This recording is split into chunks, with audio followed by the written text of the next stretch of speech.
বিদুর, যার নামের অর্থ হল দক্ষ, বুদ্ধিমান বা জ্ঞানী। বিদুর ছিলেন মহাভারতের একজন বিশেষ গুরুত্বপূর্ণ চরিত্র। তিনি ছিলেন ধৃতরাষ্ট্র ও পাণ্ডুর ভাই এবং ব্যাসদেবের পুত্র।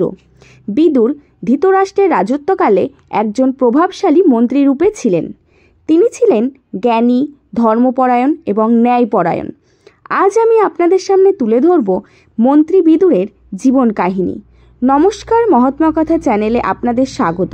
ভিডিওটি স্কিপ না করে শেষ পর্যন্ত শোনার অনুরোধ রইল।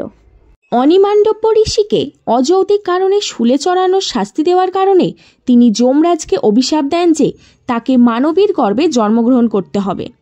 তাই যম বিদুর রূপে ব্যাসদেবের নিয়োগে এবং বিচিত্রবীর্যের প্রথম স্ত্রী দাসী পরিশ্রমের গর্ভে জন্মগ্রহণ করেন। বিদুর ছিলেন অত্যন্ত ধর্মশীল, ধীমান, দূরদর্শী ও ভূয়দর্শী। অম্বিকার গর্ভে অন্ধপুত্র ও অম্বালিকার গর্ভে পাণ্ডুবর্ণ পুত্রের জন্ম হলে বেদব্যাস মাতা সত্যবতী বিচলিত হন। পুত্রের জন্মের পর রানী অম্বিকা পুনরায় ঋতুমতী হলে সত্যবতী তার গর্ভে আরেক পুত্র উৎপন্ন করতে অম্বিকাকে ব্যাসদেবের আশ্রমে যেতে বললেন। আশ্রমে যাওয়ার পূর্বে ব্যাসের বিভৎস কদর্য চেহারা মনে করে অম্বিকা আর যেতে রাজি হলেন না। পরিবর্তে তিনি তার এক দাসী পরিশ্রামীকে ব্যাসদেবের আশ্রমে পাঠালে ব্যাসদেব নিয়োগের মাধ্যমে সেই দাসীকে এক পুত্র সন্তান দেন, যার নাম বিদুর রাখা হয়।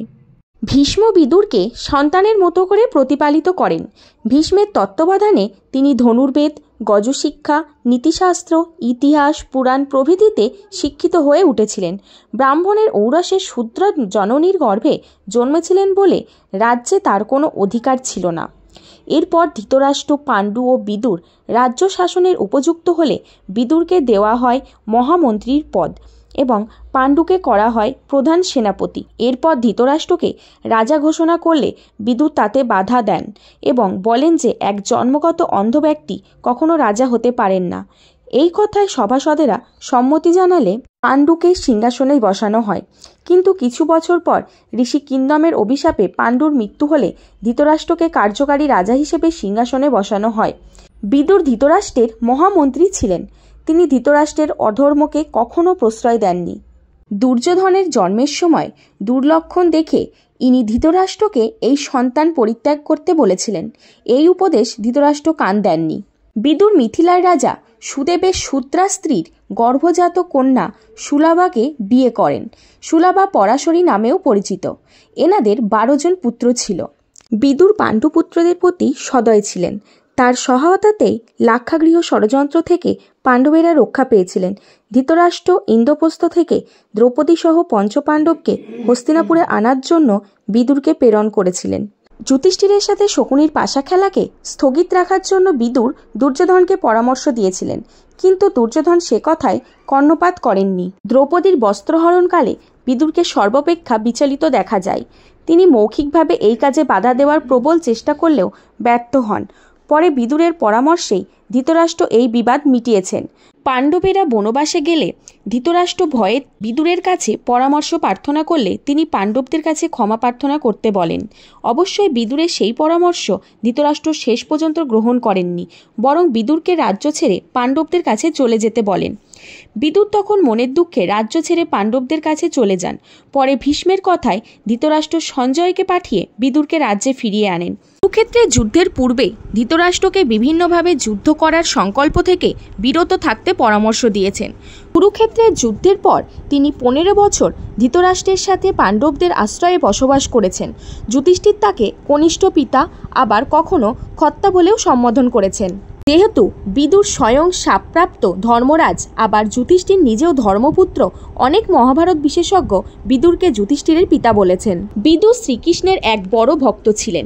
বিদুর শ্রীকৃষ্ণের কাছ থেকে বিশেষ বর প্রার্থনা করেছিলেন।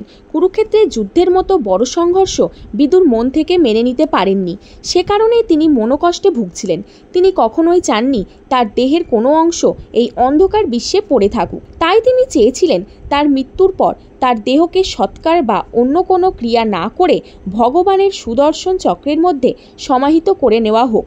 শ্রীকৃষ্ণ তার এই ভক্তের ইচ্ছা পূরণ করার আশ্বাস দিয়েছিলেন। এরপর বিদুর ধৃতরাষ্ট্র ও অন্যান্যদের সাথে বানপ্রস্থ অবলম্বন করে কঠোর তপস্যায় প্রবৃত্ত হন। সেখানে এক দাবানলে বিদ্যুৎ ছাড়া বাকিদের মৃত্যু হলে তিনি হিমালয়ে তপস্যার জন্য চলে যান। একদিন সেখানে যুধিষ্ঠির বিদুরের সাথে সাক্ষাৎ করতে যান। হঠাৎ বিদুর তার মধ্যেই নিজেকে অন্তর্হিত করলেন। মহাত্মা বিদুরের নিথর দেহটি সেখানেই পড়ে থাকলো। যুধিষ্ঠির তখন শ্রীকৃষ্ণকে স্মরণ করে এই ঘটনার কারণ জিজ্ঞাসা করলেন। শ্রীকৃষ্ণ তাকে বিদুরের শেষ ইচ্ছার কথা বললেন। যেহেতু বিদুর ধর্মরাজের অবতার, সেই কারণে তিনি ধর্মপুত্র যুধিষ্ঠিরের মধ্যেই অন্তর্হিত হয়েছিলেন। এরপর শ্রীকৃষ্ণ মহাত্মা বিদুরের পবিত্র দেহকে নিজের সুদর্শনের রূপ দিয়েছিলেন। এইভাবেই শেষ হয় মহাত্মা বিদুরের জীবন কাহিনী। ভিডিওটি ভালো লাগলে অবশ্যই একটি সাবস্ক্রাইব করবেন এবং কমেন্টে লিখে জানাবেন। নমস্কার।